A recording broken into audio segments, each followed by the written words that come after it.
Teaching is my passion and is, without a doubt, what I'm supposed to be doing in this life. This class has helped me to solidify my own theories on what it means to be human, what it means to learn, and what it means to teach. I would like to share my theories with you through the mouths of theorists that have helped to shape my attitudes and beliefs toward teaching.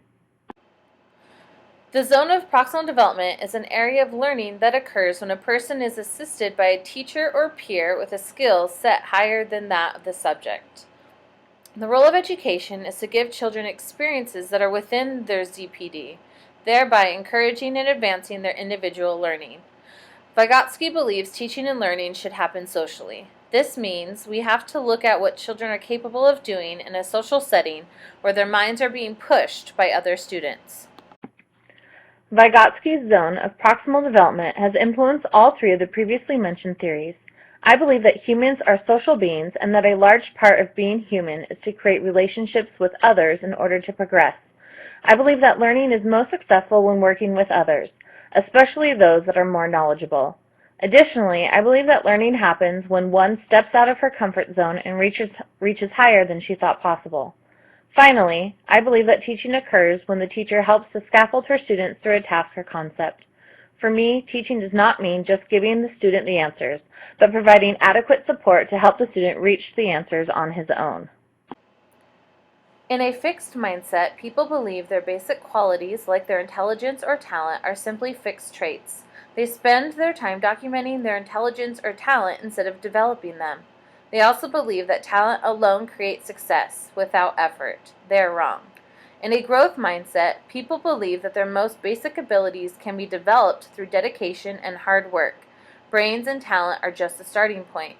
This view creates a love of learning and a resilience that is essential for great accomplishment. Virtually all great people have had these qualities. Dweck's growth mindset has also influenced my theory on what it means to be human.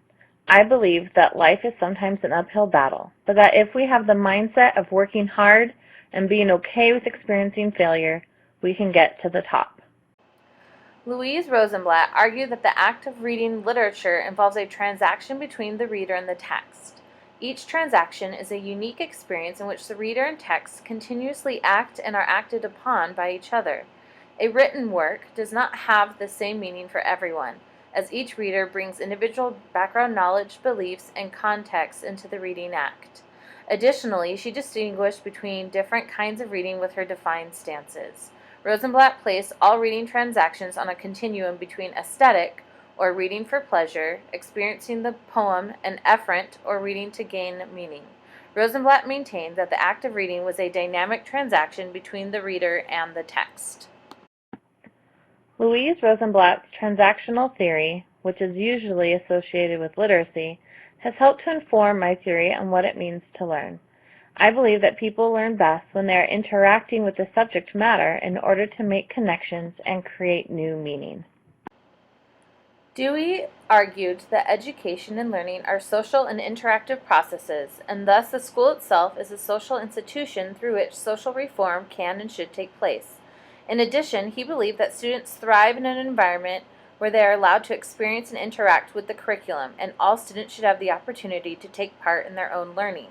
The ideas of democracy and social reform are continually discussed in Dewey's writings on education. Dewey makes a strong case for the importance of education, not only as a place to gain content knowledge, but also as a place to learn how to live. In his eyes, the purpose of education should not revolve around the acquisition of a predetermined set of skills, but rather the realization of one's full potential and the ability to use those skills for the greater good. Dewey's work has influenced my theory on what it means to teach. I know that students do well in democratic environments, and I strive to create that type of environment in my classroom. I believe that when students have a voice concerning what they are learning, they are more apt to complete the given tasks and give their complete effort. In conclusion, in order to put my theories into practice, I need to be aware of the relationships cultivated within my classroom. Not only the relationships I have with each of my students, but the relationships between the students in my class. I need to purposefully choose my language so as to foster a growth mindset within my students. I need to create opportunities within my classroom wherein my students can fully interact with what they're learning so that they can make connections and make new meaning out of the subject matter. Lastly, I need to do my best to create a democratic environment within my classroom where my students feel that their voices matter and feel that they are partially responsible for their own learning.